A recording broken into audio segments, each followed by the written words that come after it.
सासंगत जी प्रेम से कहना धन निरंकार जी। सतगुरु माता सुदीक्षा सविंद्र हरदेव जी महाराज की जय। बावल दीपसा महाराज की जय। गुरु महाराज की जय। सतगुरु कविशा महाराज की जय। और आप सभी संतों और महात्माओं के चरणों में सादर दंडवत नमन।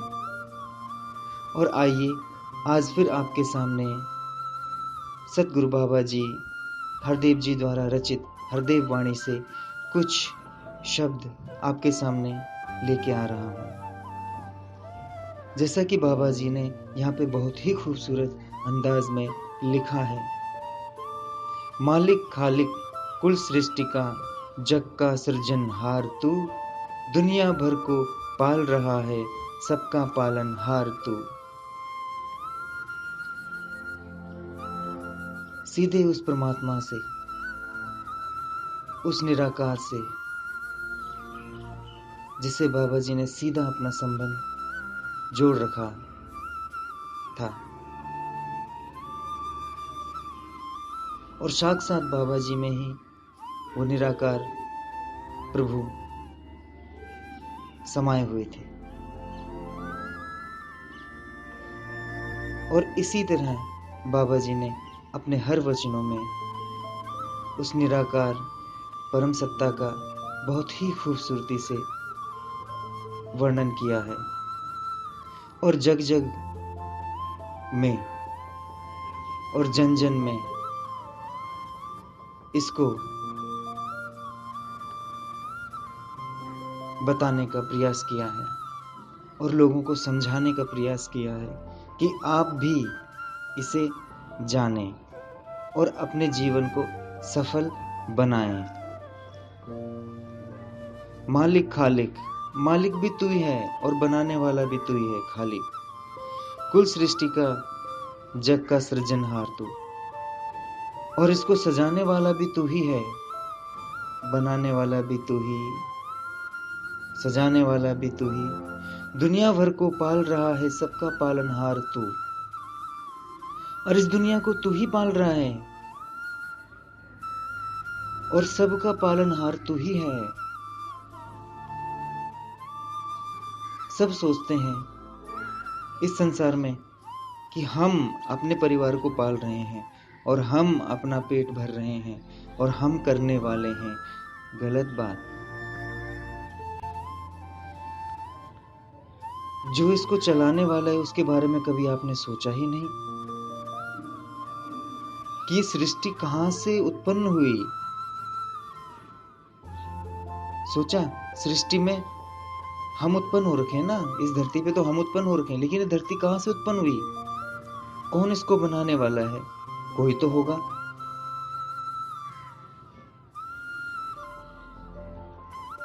ये पेड़, ये पौधे, ये वायु, ये सब कोई तो इसका सृजनहार भी होगा। कभी सोचा नहीं। लेकिन हम सोचते हैं कि हमने ये सब कुछ निर्माण किया है, हमने बनाया। क्या आपने धरती बनाई? नहीं। क्या आप इस धरती पे जो अनाज उगाते हो वो अनाज आपने बनाया? नहीं।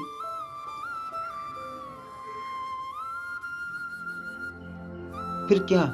किस बात का घमंड? बिल्कुल नहीं, घमंड बिल्कुल नहीं। सिर्फ शुक्रगुजार करो उस दातार प्रभु का, उस पालनहार का, कि तेरी कृपा से ये सब कुछ चल रहा है और मैं तेरी शरण ग्रहण करूं और तेरी शरण में ही रहूं और तेरी शरण में रहकर मैं अपने जीवन को समझूं और मैं इस संसार में किस लिए आया हूं उस मकसद को मैं पूरा करूं। तूने मुझे इस संसार में भक्ति करने के लिए ही पैदा किया है, तो मैं भक्ति ही करूं, मैं दास बन के ही जीवन बिताऊं और हमेशा अरदास करता रहूं अपने दातार प्रभु की, सतगुरु के चरणों से लगकर।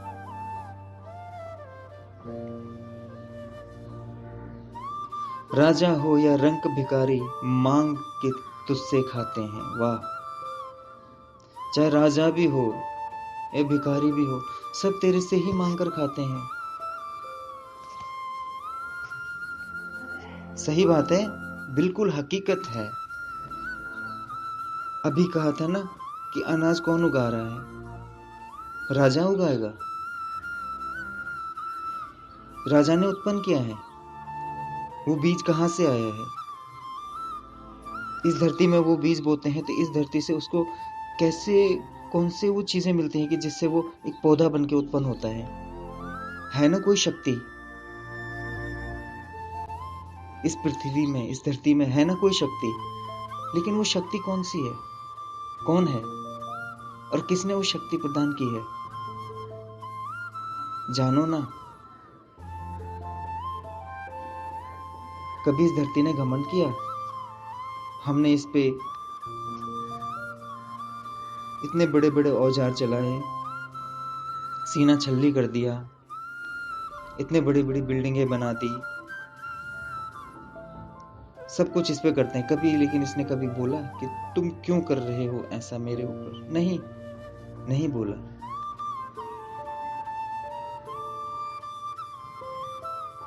इसकी तरह सहनशील बनो। कभी सूर्य ने बोला कि आज मैं नहीं आऊंगा, मेरे प्रकाश को तो क्यों लेता है? चाहे वो राजा हो और चाहे वो भिखारी हो। सूर्य ने कभी कहा कि मैं सिर्फ राजा को ही प्रकाश दूंगा, भिखारी को नहीं दूंगा भैया? नहीं कहा ना। फिर इसको भी चलाने वाला कौन है? इस सूर्य को भी चलाने वाला कौन है? इसमें जिसने ऊर्जा प्रदान की है वो कौन है? और ये जो मैं बोल रहा हूं, ये कौन है? ये बोलने वाला कौन है? और जब ये बोलने वाला निकल जाएगा तो उसके बाद शरीर ऐसे पड़ा रहेगा। फिर वो क्यों नहीं बोलेगा? यही तो जानना है सत्संग में जाके, सतगुरु के चरणों में रहकर। वहां इसलिए नहीं जाना कि मेरी इच्छाएं पूरी नहीं हो रही, हे प्रभु मुझे तू अमेरिका भेज दे, प्रभु मुझे तू पढ़ाई में अव्वल कर दे, प्रभु मेरा घर बार नहीं चल रहा, प्रभु तो मुझे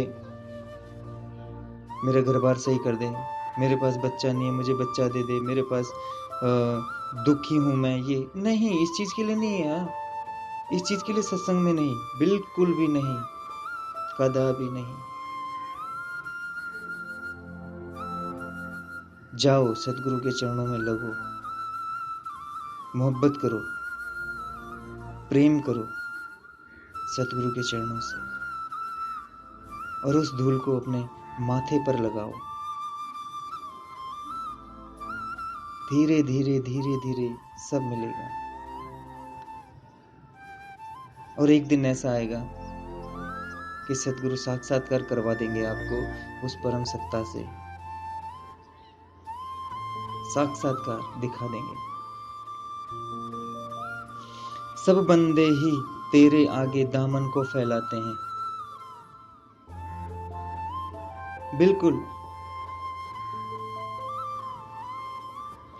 देखो खाने पीने का ही नहीं, देखिए जैसे गर्मी बढ़ जाएगी, सीजन है गर्मी का, जैसी गर्मी बढ़ेगी, बढ़ती गई 40 पहुंचे टेम्परेचर, 50 पहुंचने वाला है, कूलर भी काम नहीं कर रहा, एसी भी काम नहीं कर रहा। फिर क्या, चाहे वो करोड़पति हो चाहे वो जमीन पे रेंगने वाला हो, सब उसके आगे हाथ फैलाएंगे, प्रभु क्यों इतना कहर बरसा रहे हो, प्रभु कुछ तो करो प्रभु, है ना? फैलाओगे ना हाथ कि इस मौसम में तब्दीली करो।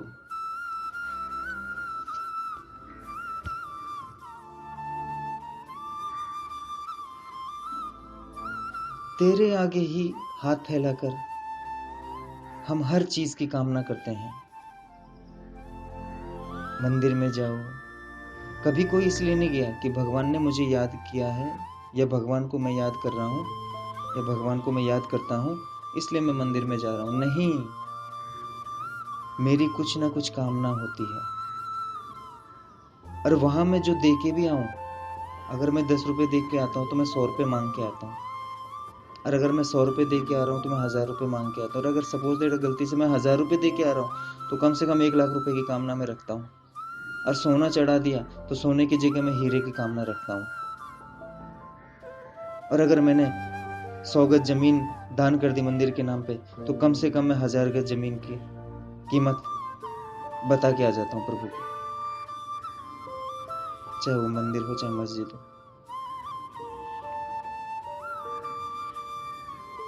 अगर दान भी कर रहे हैं हम, दान बोलते ना आजकल सब लगे हुए हैं दान करने में, तो दान करने में लगे हुए तो दान इसलिए कर रहे हैं कि ताकि हमें उसके उपलक्ष्य में कुछ वापस मिले। हर किसी का मतलब जुड़ा हुआ है किसी न किसी चीज से, बिना मतलब के कोई कुछ नहीं करता। अगर सदगुरु के चरणों में हम भी जा रहे हैं तो हमारा मतलब है भैया कि हमें साक्षात्कार करने हैं किसके, जिसने हमें इस दुनिया में भेजा है, और इस 84 लाख योनि के भटकन से हमें मुक्ति चाहिए। इसलिए मुझे आप उसके दर्शन कराइए और मुझे साक्षात्कार करवाइए और मुझे उनसे मिला दीजिए और उनके चरणों में ही मुझे हमेशा के लिए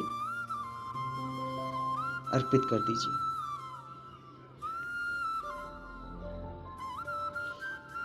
तेरे हाथ हजारों हैं तू कई हाथ से देता है। क्या बात। तेरे हाथ हजारों हैं तू कई हाथ से देता है। सही बात है, प्रभु कभी लेने वाला नहीं बना, वो हमेशा देने वाला ही बना।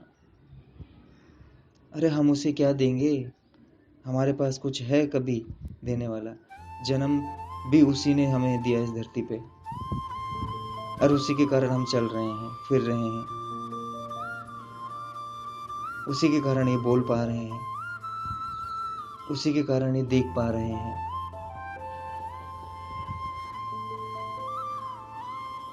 अपनी इस करुणा के बदले किसी से कुछ ना लेता है। आय हाय हाय प्रभु, आपकी अपार माया है। और ये जो करुणा तो बरसाता है हमारे ऊपर, उसके बदले में किसी से कुछ नहीं लेता है। वाह,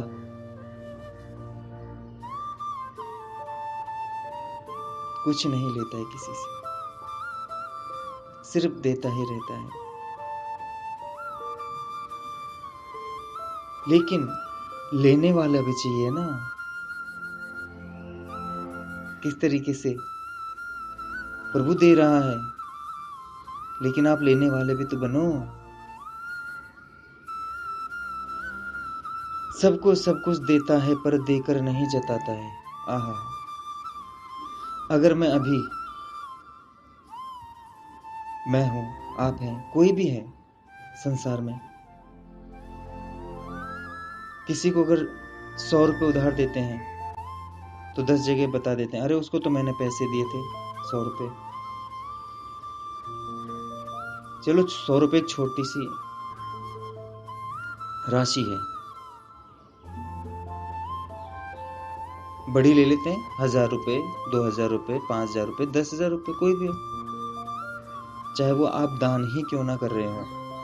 लेकिन आप क्या करोगे, सबसे पहले उसका एक छोटा सा वीडियो क्लिप बना के और 100 लोगों के भेज दोगे कि मैंने देखो 10,000 रुपये दिए थे इनको, देखिए मैं ये कर रहा हूँ, मैं वो कर रहा हूँ, देखो। जबकि वेद पुराणों में कहा गया है, ऋषि मुनियों ने कहा कि बल अगर एक हाथ से बल अगर आप दान कर रहे हो तो दूसरे हाथ को भी पता नहीं चलना चाहिए।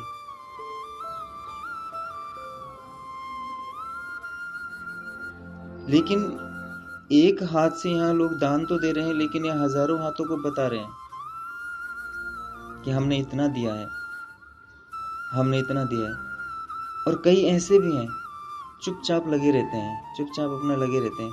किसी ने उन्हें देख लिया दान करते हुए तो वो उनका पोस्ट कर देते हैं, या उनका वीडियो वगैरह बना देते हैं, या उनको लोगों तक पहुंचा देते हैं। कई ऐसे भी हैं, कई लोग ऐसे भी हैं।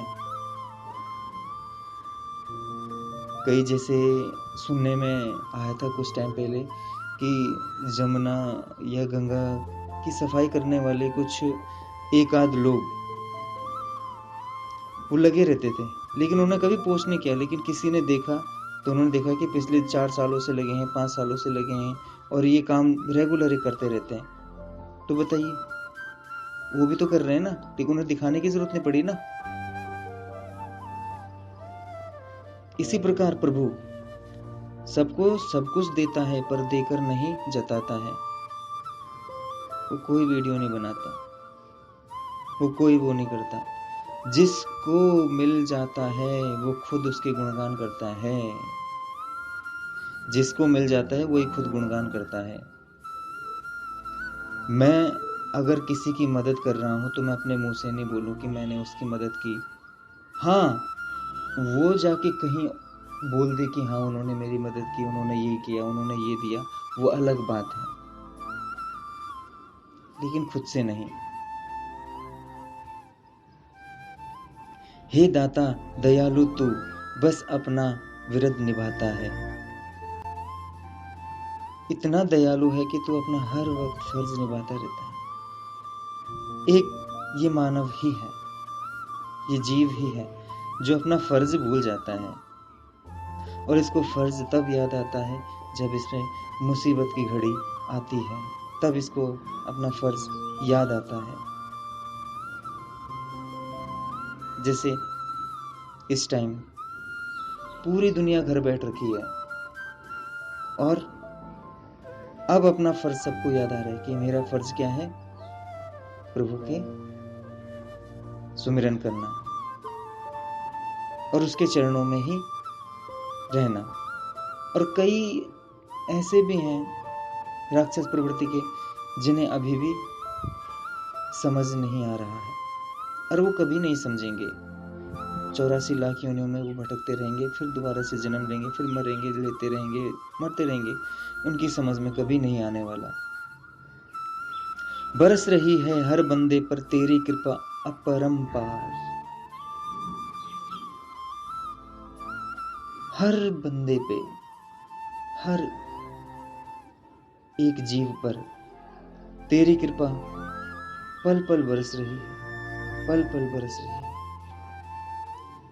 लेकिन वो कृपा समझ नहीं पाता मानव, जीव, प्राणी। कहे हर देव सदा कर पाए शुक्र शुक्र तेरा दातार। कि हे प्रभु कि तू हमें इतनी बख्शिश दे कि हम हर पल तेरा शुक्र, तेरा शुक्र, तेरा ही शुक्र करते रहें। क्योंकि तूने ये मानव तन बख्शा,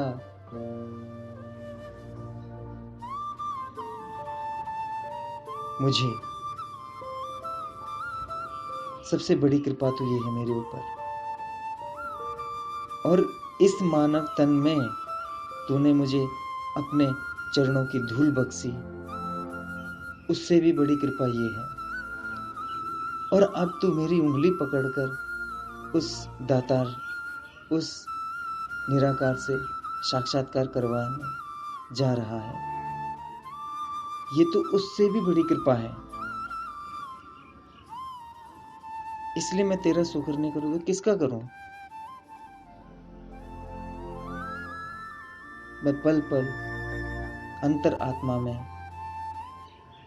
तेरा शुक्र हमेशा जन्म जन्मांतर करता ही रहूंगा, करता ही रहूंगा और हमेशा ही